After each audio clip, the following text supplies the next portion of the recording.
कि एक जगह एक नवाब एक मस्जिद बना रहा सी। एक नवाब एक जगह मस्जिद बना रहा सी। जो मस्जिद बन के तैयार हो गई तो उसने कारीगर ने पूछया कि ए नवाब जी मस्जिद तैयार हो गई, हुण दसो दरवाजे ते नाम किहदा लिखाना है। तो उस वेले नवाब कहंदा किहदा की लिखाना है, मस्जिद मैं बनाई है, नाम भी मेरा होना चाहिए है। हुंदा है कि नहीं? असीं घर बनाते तो घर दे बाद नाम प्लेट नेम प्लेट अपनी लवा देंदे आ, ये फलाने का घर, क्योंकि मैं बनाया है तो नाम भी मेरा होना चाहिए है। हुण जरा गौर करना। इसलिए तुसीं जे देखोगे अजकल जिथे जिथे चाहे कोई शहर होवे पिंड होवे कोठियां बनाइयां बंदे ने, चाहे घर बनाया तो अगे नाम प्लेट नेम प्लेट बंदा अपनी ला दिंदा है। ला दिंदा है कि नहीं? हुण बड़ी समझण वाली गल है, ये पॉइंट फड़ना है, असीं इत्थे समझना है इसनूं कि नवाब कहंदा मस्जिद मैं बनाई है तो नाम भी मेरा होना चाहिए है। मस्जिद मैं बनाई है, नाम भी मेरा होना चाहिए है। कोल ही एक फकीर बैठे हस पे, कोल ही फकीर बैठे, कुदरती उत्थे बैठे सी फकीर, जदों गल चल रही सी नवाब दी तो कारीगर दी, तो फकीर सुन के उच्ची उच्ची हसे। जदों हसे नवाब दा ध्यान उधर गया। नवाब ने फकीर नूं कहा फकीर तू क्यों हस रहा है? फकीर ने कहा नवाब तेरी गल बड़ी प्यारी लगी कि जे मस्जिद मैं बनाई है तो नाम भी मेरा होना चाहिए है। ठीक है तेरा नाम होना चाहिए, पर पहला जरा इधर आ गया नवाब कोल, कहंदे बह जा, बिठा लिया।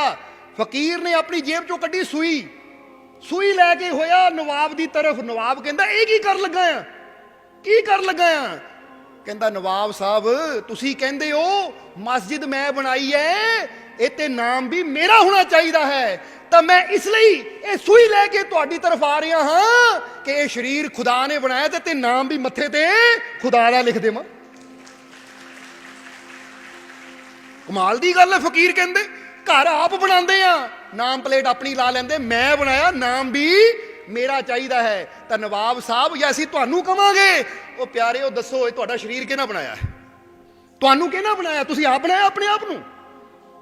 घर दे बाहर तो असीं नाम प्लेट ला लेंदे आ, नेम प्लेट लिख दिओ मेरा निवास यानी मेरा घर।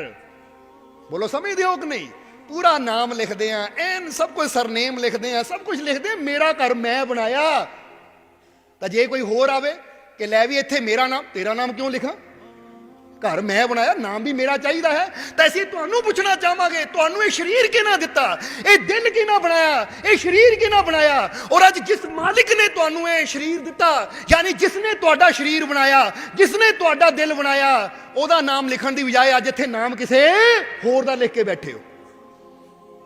जिंदगी दे नाम किसे होर दा, बंदा का मेरी जिंदगी तो ओहदे नाम आ, तेरे नाम हमने किया है जीवन अपना सारा सनम। ਉਹ ਸਨਮ ਦੇ ਨਾਮ ਜੀਵਨ ਕਰ ਦਿੰਦੇ ਜਿਹੜਾ ਇੱਥੇ ਧੋਖਾ ਦੇ ਦੇਵੇ ਉੱਥੇ ਧੋਖਾ ਦੇ ਦੇਵੇ। ਜ਼ਰਾ ਗੌਰ ਕਰਨਾ। ਬੰਦਾ ਕਹਿੰਦਾ ਮੈਂ ਤਾਂ ਜ਼ਿੰਦਗੀ ਤੇਰੇ ਨਾਲ, ਤੇ ਤੋਂ ਵੀ ਨਾ ਮਰ ਜਾਣਾ। ਕਮਾਲ ਦੀ ਗੱਲ ਹੈ। ਦਿੱਤੀ ਕਿਸੇ ਨਾ ਲੁਟਾਈ ਕਿਸੇ ਤੇ ਜਾਵੇ, ਬਣਾਇਆ ਕਿਸੇ ਨਾ ਤਾਂ ਕਰੀ ਕਿਸੇ ਦੇ ਨਾਮ ਤੇ ਜਾਂਦਾ। ਇਹ ਤਾਂ ਉਹੀ ਗੱਲ, ਕੋਠੀ ਤੂੰ ਬਣਾਵੇਂ ਤਾਂ ਉਹਦੇ 'ਚ ਰਹੀ ਕੋਈ ਹੋਰ ਜਾਵੇ। ਬੋਲੋ ਸਮਝਦੇ ਹੋ ਕਿ ਨਹੀਂ? ਜਾਂ ਕਰਕੇ ਦੇਖੋ ਕਦੀ ਇਦਾਂ ਕਿ ਆਪਣਾ ਘਰ ਬਣਾਓ ਤੁਸੀਂ ਤਾਂ ਨਾਮ ਪਲੇਟ ਕਿਸੇ ਹੋਰ ਦੀ ਲਵਾ ਦਿਓ, रहना कोई होर शुरू कर दे तो फिर तुहाडे देखो दिल ते किदां कोर्ट कचहरियां छुरियां चल रही। मैं रहन नहीं देना इहनूं, इत्थे कोर्ट च केस करूं, हाई कोर्ट जावांगे, सुप्रीम कोर्ट जावांगे, मेरे घर च कोई रह किदां जावे। तो असीं कहंदे धन है वो साडा मालिक, बनाया उहनां, नाम उहदा होना चाहिए है, दिल उहनां दित्ता, दिल च प्रेम उहदा होना चाहिए है। तो असीं पता नहीं किन्नियां दा प्रेम दिल च बिठा के बैठे, असीं पता नहीं किन्नियां नूं अपने जीवन च जोड़ के बैठे। मेरी जिंदगी ये तो बिना है नहीं, मेरी जिंदगी वो होना चाहिए सी जिसने बनाया, मेरी जिंदगी ओदी है, वो तो सिवा होर कोई मेरा है ही नहीं। हाँ ओदे बनाए हुए सारियां नाल मैं प्रेम करना है, ओदे बनाई हुई खलकत नाल मैं प्यार करना है, किसी नाल नफरत नहीं करनी, पर दिल च मैं ओनू रखना, क्योंकि दिल उन्हां बनाया तो जिन्हां बनाया है वो दिल च रहना भी उही चाहिए है। जे घर तुसीं बनाया तो रहना भी तुसीं है, तो जे बनावे कोई होर रवे कोई होर, वो गल नहीं बनती। बंदा कहना मैं बनाया, मेहनत मैं की, पैसा मैं लाया। जरा हुण गौर करो, इत्थे भी हो जाता है कि पैसा मेरा लगा, तो इत्थे भी ये 5 तत्त का बनिया शरीर यानी जल वायु पृथ्वी अग्नि आकाश, अगर कहिए पदार्थ 5 पदार्थों का बनिया, 5 पदार्थ परमात्मा दे है, उन्हें अपने पदार्थों तो तुहाडा शरीर बनाया, उन्हें बनाया। तो इसलिए आओ ਜਿਹਨੇ ਇਹ ਬਣਾਇਆ ਹੈ, ਜੇ ਘਰ ਉਹਨਾਂ, ਇਹ ਹੱਡ ਮਾਸ ਦਾ ਘਰ ਉਹਨਾਂ ਬਣਾਇਆ ਹੈ, ਤਾਂ ਇਹ ਤੇ ਨਾਮ ਵੀ ਉਹਦਾ ਲਿਖੀਏ। ਇਹ ਦਿਲ ਕਿਹਨਾਂ ਬਣਾਇਆ ਹੈ? ਉਸ ਮਾਲਿਕ ਨੇ। ਤਾਂ ਫਿਰ ਦਿਲ ਦੇ ਵਿੱਚ ਰਹਿਣਾ ਵੀ ਉਹ ਮਾਲਿਕ ਨੂੰ ਚਾਹੀਦਾ ਹੈ, ਉਹਦਾ ਪ੍ਰੇਮ ਦਿਲ 'ਚ ਰਵੇ। ਜੇ ਇੱਧਰ ਉੱਧਰ ਦੁਨੀਆ ਨੂੰ ਬਿਠਾਉਂਦੇ ਰਵਾਂਗੇ ਤਾਂ ਜੀਵਨ 'ਚ ਕਲੇਸ਼ ਹੀ ਰਹੇਗਾ, ਜੀਵਨ 'ਚ ਚਿੰਤਾਵਾਂ ਹੀ ਰਹਿਣਗੀਆਂ, ਜੀਵਨ 'ਚ ਟੈਨਸ਼ਨਾਂ ਹੀ ਰਹਿਣਗੀਆਂ, ਫਿਰ ਜੀਵਨ 'ਚ ਤਕਲੀਫਾਂ ਹੀ ਰਹਿਣਗੀਆਂ। ਬੋਲੋ ਸਮਝਦੇ ਹੋ ਕਿ ਨਹੀਂ? ਇਸ ਲਈ ਇਹ ਪੁਆਇੰਟ ਨੂੰ ਪਕੜ ਲੈਣਾ। ਬਸ ਸੋਚ ਲਿਆ ਕਰੋ, ਜਦ ਵੀ ਇਨਸਾਨ ਸੰਸਾਰ ਵਾਸਤੇ ਤੜਫਦਾ ਹੈ ਤਾਂ ਭਾਈ ਬਣਾਉਣ ਵਾਲਾ ਕੋਈ ਹੋਰ, ਤਾਂ ਮੈਂ ਤੜਫੀ ਕਿਸੇ ਵਾਸਤੇ ਜਾਂਦਾ ਹਾਂ। ਜਿਸਨੇ ਜ਼ਿੰਦਗੀ ਦਿੱਤੀ ਹੈ ਉਹਨੂੰ ਦਿਲ 'ਚ ਬਿਠਾਣਾ ਹੈ, ਜਿਸਨੇ ਜ਼ਿੰਦਗੀ ਦਿੱਤੀ ਹੈ ਜਾਨ ਉਹਦੇ ਨਾਮ। ਜਿੱਦਾਂ ਇੱਕ ਸੂਫੀ ਫਕੀਰ ਸ਼ਾਇਰ ਨੇ ਬੜਾ ਪਿਆਰਾ ਲਿਖਿਆ ਹੈ, तेरा इश्क रहे दिल में, तेरा इश्क रहे दिल में और तू ही तू रहे, बाकी ना मैं रहूं ना मेरी आरजू रहे। वो कहते तेरा इश्क रहना चाहिए मेरे दिल च, मालिक है परमात्मा, और मेरे अंदर एक तू ही तू रहे। तेरा इश्क रहे दिल में और तू ही तू रहे, बाकी ना मैं रहूं ना मेरी आरजू रहे। कि ना मेरे अंदर फिर मैं रह जावे, तो ना ही मेरी कोई इच्छा रह जावे, आरजू रह जावे, बस अंदर होवे तो तू ही तू, हर हालत में तेरे रंग च रवां, तेरे रंग च राजी रवां, तेरे इश्क च राजी रवां। इसलिए जिसने जीवन दिता, जिसने जिंदगी दिती, आओ दिल दे उत्ते नाम ओदा लिखा दईए, ये जुबान ते नाम ओदा लिखा दईए। जिद्दां संत दादू दयाल ने कहा है कि राम नाम मणि दीप धर, जीव देहरी द्वार, दादू बाहर भीतरे जो चाहे उजियार। संत दादू दयाल कहते अगर तू चाहता अंदर भी प्रकाश हो जाए, बाहर भी प्रकाश हो जाए, तो फिर वो मालिक दे परमात्मा दे नाम नू अपनी जीव रूपी द्वार ते टिका दे। राम नाम मणि दीप धर, जीव, जीव यानी जुबान, देहरी द्वार। कहते ये तेरी शरीर का दरवाजा है, तेरी जुबान। बोलो समझते हो कि नहीं?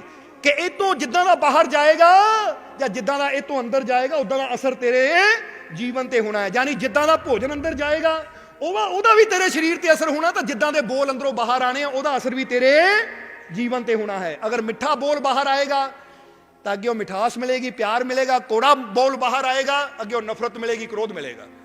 ਯਾਨੀ ਉਹ ਕਹਿੰਦੇ ਇਹ ਜ਼ੁਬਾਨ ਉਹ ਦਰਵਾਜ਼ਾ ਹੈ ਕਿ ਇਹਦੇ ਅੰਦਰ ਜੈਸਾ ਆਏਗਾ ਜਾਏਗਾ, ਉਹਦਾ ਪ੍ਰਭਾਵ ਤੇਰੇ ਜੀਵਨ ਤੇ ਹੋ ਕੇ ਰਹਿਣਾ ਹੈ। ਤਾਂ ਜੇ ਅਸੀਂ ਇਸ दरवाजे ते अपने मालिक का नाम बसा लीए कि उठते बैठते तुरते फिरते अपने मालिक का नाम ले जाइए, तो साडे अंदर भी और साडे बाहर भी ऐसा प्रकाश हो जाएगा, वो उजाला हो जाएगा कि जीवन च कोई कमी कदी आएगी नहीं, जीवन च कोई घाट कदी आएगी नहीं। इसलिए जे चाहते अंदर प्रकाश होवे, अंदरों ज्ञान का प्रकाश और बाहर खुशियां का प्रकाश होवे, सुखां का प्रकाश होवे, प्रेम का प्रकाश होवे, तो फिर जुबान ते अपने मालिक दे नाम दे दीवे नूं सजा लो, ताकि वो नाम का दीवा सदा तुहाडी जुबान ते जगदा रवे, तो तुहाडे अंदर बाहर सदा प्रकाश, खुशियां का, आनंद का, ज्ञान का बनिया रहेगा, कोई कमी नहीं आएगी। इसलिए समझना जरा सारे जी, गल समझे कि नहीं? फकीर ने नवाब नूं जो कहा वो असीं तुहानूं भी कह रहे हैं कि जे जिसने बनाई है ना ए नवाब, फिर ओदा नाम है शरीर, या तू मस्जिद बना के उत्थे अपना नाम लिखा सकता है, तो आ जा ये सूई कड्डीए ताकि तेरे मत्थे ते तेरे दिल ते इनू बनाने वाले का नाम लिख दईए, क्योंकि तू फिर ही हकदार है उस मस्जिद ते अपना नाम लिखाण दा कि मैं बनाई है, जदों तू इस बनाई हुई रब दी चीज ते अपने रब दा नाम लिखेगा। इसलिए अपने घरां दे बाहर भी फिर ही असीं अपने नाम दी प्लेट लाण दे हकदार बनदे हां, जदों असीं पहला ओहदा हक दईए कि उन्हां ये मेरे शरीर रूपी घर नूं तैयार कीता, पहला इत्थे ए दिल दे उपर ओहदा नाम लिख देवां, यानी बाहर नहीं अंदर। हुण बाहरों लिखण नूं की करना, पेन लैके लिख दोगे ना ते फिर मिट गया, लै तां लिख लिया नाम। जरा गौर करना, अपने घर दे बाहर तुसीं पता किद्दां लिखांदे हो, ਜਿਹੜੇ ਕਾਰੀ ਉਹ ਇਦਾਂ ਦਾ ਲਿਖੀ ਮਿਟੇ ਨਾ, ਇਹਦੀ ਸ਼ਾਈਨਿੰਗ ਨਹੀਂ ਘਟਣੀ ਚਾਹੀਦੀ, ਇਦਾਂ ਦੇ ਪੱਥਰ ਤੇ ਲਿਖੀ, ਇਦਾਂ ਦੀ ਪਲੇਟ ਬਣਾ ਦੇ ਲਾਈਟਾਂ ਵਾਲੀ ਦੂਰੋਂ ਚਮਕੇ, ਤਾਂ ਕਿ ਘਰ ਦਾ ਪਤਾ ਲੱਗੇ ਕਿ ਇਦਾਂ ਦੀ ਕੋਠੀ ਕਿਹੜੇ ਬੰਦੇ ਦੀ ਹੈ। ਬੋਲੋ ਸਮਝਦੇ ਹੋ ਕਿ ਨਹੀਂ? ਔਰ ਜਦੋਂ ਕੋਈ ਨਾਲ ਹੋਵੇ ਡਾਕਟਰ ਜਾਂ ਕੋਈ ਰੁਤਬਾ ਜੁੜ ਜਾਵੇ, ਵਕੀਲ, ਐਡਵੋਕੇਟ, ਕੋਈ ਹੋਰ ਆਫੀਸਰ ਦਾ, ਫਿਰ ਤਾਂ ਬੰਦਾ ਹੋਰ ਵੀ ਸ਼ਾਨ ਨਾਲ ਬਣਾਉਂਦਾ ਹੈ, ਪਤਾ ਲੱਗੇ ਫਲਾਣੇ ਅਫਸਰ ਦੀ ਕੋਠੀ ਹੈ। ਜਰਾ ਗੌਰ ਕਰਨਾ, ਤੁਸੀਂ ਕੋਠੀਆਂ ਕੀ, ਤੁਸੀਂ ਆਲੀਸ਼ਾਨ ਤੋਂ ਆਲੀਸ਼ਾਨ ਤਾਜ ਮਹਿਲ ਵੀ ਬਣਾ ਲਵੋ, ਪਰ ਜਿਹੜੀ ਚੀਜ਼ ਉਸ ਮਾਲਿਕ ਨੇ ਬਣਾਈ ਹੈ ਤੁਹਾਡਾ ਸਰੀਰ, ਇਹਦਾ ਮੁਕਾਬਲਾ ਕੋਈ ਦੁਨੀਆ ਦੀ ਹੋਰ ਚੀਜ਼ ਕਰ ਸਕਦੀ ਨਹੀਂ।